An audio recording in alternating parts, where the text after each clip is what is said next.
Assalamualaikum Baraya, mudah-mudahan Baraya semua dalam keadaan sehat walafiat, dimurahkan rezeki, senantiasa ada dalam lindungan Allah Subhanahu wa taala. Baraya, untuk topik kita kali ini yaitu sederet kebijakan populis Deddy Mulyadi. Terbaru, hapus aktivitas pungli di Jawa Barat. Tempo.co Jakarta. Gubernur Jawa Barat Deddy Mulyadi resmi mengeluarkan surat edaran dengan nomor 37/Hub.02/Kesra yang mulai berlaku pada hari Senin tanggal 14 April 2025. Surat ini bertujuan untuk mengatur penertiban jalan umum dari aktivitas pungutan atau permintaan sumbangan masyarakat. Surat tersebut ditujukan kepada kepala daerah dan perangkat desa di seluruh wilayah Jawa Barat dengan imbauan agar mereka memastikan jalan umum di masing-masing wilayah terbebas dari praktek pungutan liar atau pungli atau pengumpulan sumbangan masyarakat. Terkait dampak dari pelaksanaan penertiban dimaksud akan dicarikan solusi oleh gubernur, bupati, dan wali kota. Tulis Deddy dalam surat tersebut. Surat larangan pungutan di jalan raya juga dibagikan Deddy Mulyadi di media sosial Instagram pribadinya @deddymulyadi71. Deddy Mulyadi juga mengajak para bupati, wali kota, camat, lurah, dan kepala desa di seluruh Jawa Barat untuk memberikan pembinaan kepada masyarakat. Pembinaan ini bertujuan meningkatkan kesadaran dalam menjaga ketertiban ruang publik dan lingkungan, sekaligus mendorong pemahaman yang lebih bijaksana dalam menggalang dana untuk pembangunan tempat ibadah atau kepentingan umum lainnya. Sebelum menerbitkan surat edaran ini, Deddy Mulyadi telah lebih dulu melarang praktek penggalangan dana di jalan raya. Setiap hari bikin macet, katanya untuk pembangunan masjid, kata Deddy dikutip dari keterangan resmi pada hari Kamis 10 April 2025. Deddy turut menyampaikan bahwa aktivitas meminta sumbangan di jalan dapat menimbulkan ketidaknyamanan, bahkan potensi trauma bagi pengguna jalan. Ia menyoroti khususnya penggalangan dana di jalan umum untuk pembangunan rumah ibadah. Deddy menilai pembangunan rumah ibadah seharusnya dilakukan secara teratur tanpa mengganggu ketertiban umum. Deddy mengimbau masyarakat untuk mencari metode penggalangan dana yang lebih bijaksana dan terorganisir. Daftar keputusan Deddy Mulyadi. Selama masa jabatannya, Deddy telah mengambil sejumlah langkah strategis yang memberikan dampak langsung terhadap kesejahteraan warga Jawa Barat. Keputusan-keputusan tersebut mencerminkan visi dan misi Deddy untuk menjadikan Jawa Barat sebagai provinsi yang lebih tertib, nyaman, dan sejahtera. Selain keputusan larangan pungutan liar ini, berikut beberapa daftar keputusan Deddy Mulyadi yang menuai perhatian publik. 1. Efisiensi anggaran pemerintah daerah. Deddy pernah menyatakan komitmennya untuk mengurangi pengeluaran yang tidak penting sebagai bentuk penerapan instruksi Presiden terkait efisiensi anggaran. Ia menegaskan bahwa langkah efisiensi ini tidak akan menghambat pelaksanaan pembangunan yang berkaitan dengan kebutuhan dasar masyarakat Jawa Barat. Saya sebelum menjabat sudah melakukan perhitungan pembiayaan pembangunan di Jawa Barat, sudah mencoba menitik beratkan pada pembangunan yang menjadi kebutuhan dasar, tidak menggunakan anggaran untuk kepentingan yang tidak penting, ucap Deddy Mulyadi. Deddy menjelaskan bahwa langkah efisiensi anggaran dilakukan dengan menghapus pengeluaran untuk baju dinas, menghilangkan anggaran perjalanan dinas luar negeri yang sebelumnya mencapai 1,5 miliar rupiah, serta memangkas anggaran perjalanan dinas dalam negeri dari 1,8 miliar rupiah menjadi 700 juta rupiah saja. Ia mengungkapkan bahwa total efisiensi anggaran termasuk pemangkasan belanja untuk perjalanan dinas, seminar, dan proyek yang dinilai tidak mendesak mencapai 5 triliun rupiah. Dana hasil efisiensi tersebut menurut Deddy akan dialokasikan untuk sektor pendidikan seperti pembangunan ruang kelas dan sekolah baru serta infrastruktur jalan termasuk jalan lintas Parung Panjang, Jalan Puncak 2, dan jalan penghubung Sukabumi Pangandaran.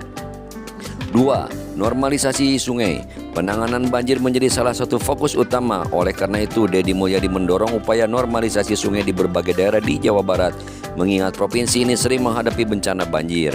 Deddy bersama Menteri ATR BPN Nusron Wahid mencapai kesepakatan mengenai pengelolaan tanah di kawasan aliran sungai.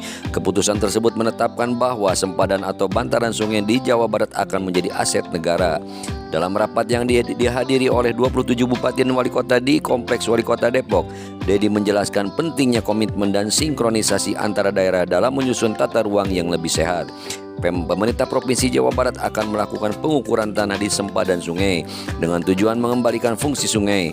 Hal ini mencakup pelebaran badan sungai untuk meningkatkan kapasitas tampung air. Ini adalah solusi yang diberikan oleh Menteri Kebanggaan kita untuk masyarakat Jawa Barat. Pemprov akan membiayai pengukuran seluruh das agar Jawa Barat terbebas dari banjir, ujar Dedi sebagaimana dikutip dari Antara. Dedi menyatakan bahwa kementerian juga berkomitmen untuk mengeluarkan sertifikat sempadan sungai yang nantinya akan dikelola oleh Balai Besar Wilayah Sungai. Dengan demikian tidak akan ada lagi individu atau perusahaan yang dapat mengklaim atau mengurus sertifikat tersebut. Sehingga nanti normalisasi dan pelebaran sungai tidak akan terhambat oleh terbitnya sertifikat atau kepemilikan yang dikuasai perorangan atau perusahaan, ucap Dedi.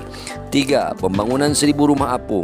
Sebagaimana upaya untuk membantu warga Bekasi yang terdampak banjir, Dedi mengungkapkan bahwa pemerintah Provinsi Jawa Barat telah menyiapkan dana untuk membangun 1000 unit rumah panggung. Tadi saya sudah menyepakati ada 1000 rumah dalam hitungan saya yang akan diperbaiki. Pemprov menyiapkan 40 miliar rupiah untuk pembangunan rumah panggung, kata Dedi di kantor Wali Kota Bekasi hari Jumat 7 Maret 2025 lalu. Rumah panggung tersebut akan dirancang dengan desain yang menarik dan nyaman untuk penghuninya. Dedi menjelaskan bahwa secara ideal, biaya untuk membangun satu unit rumah panggung diperkirakan mencapai 150 juta rupiah. 4. Penghapusan tunggakan pajak kendaraan bermotor. Dedi Mulyadi resmi putuskan menghapus tunggakan pajak kendaraan bermotor yang belum dibayarkan hingga tahun 2024. Kami, pemerintah Provinsi Jawa Barat memaafkan seluruh tunggakan pembayaran pajak kendaraan bermotornya, tetapi setelah Lebaran mohon diperpanjang, kata dia dikutip dari keterangannya hari Rabu 19 2025 lalu. Dedi menyatakan bahwa untuk mendapatkan penghapusan pajak, warga diminta untuk membayar pajak kendaraan guna memperpanjang masa berlaku pajak kendaraannya yang berlaku mulai 20 Maret 2020 hingga 6 Juni 2025 dan diperpanjang hingga 30 Juni 2025. Menurutnya warga hanya perlu bayar pajak untuk tahun berjalan tanpa harus melunasi tunggakan pajak kendaraan yang belum dibayar sebelumnya. Kebijakan penghapusan tunggakan pajak kendaraan bermotor ini berlaku untuk kendaraan roda 2 dan roda 4 yang terdaftar di wilayah Provinsi Jawa Barat. Tunggakan pajak yang dihapus mencakup pajak kendaraan hingga tahun 2024 tanpa batasan jumlah tahun tunggakan. 5. Larangan study tour dan pemecatan kepala sekolah.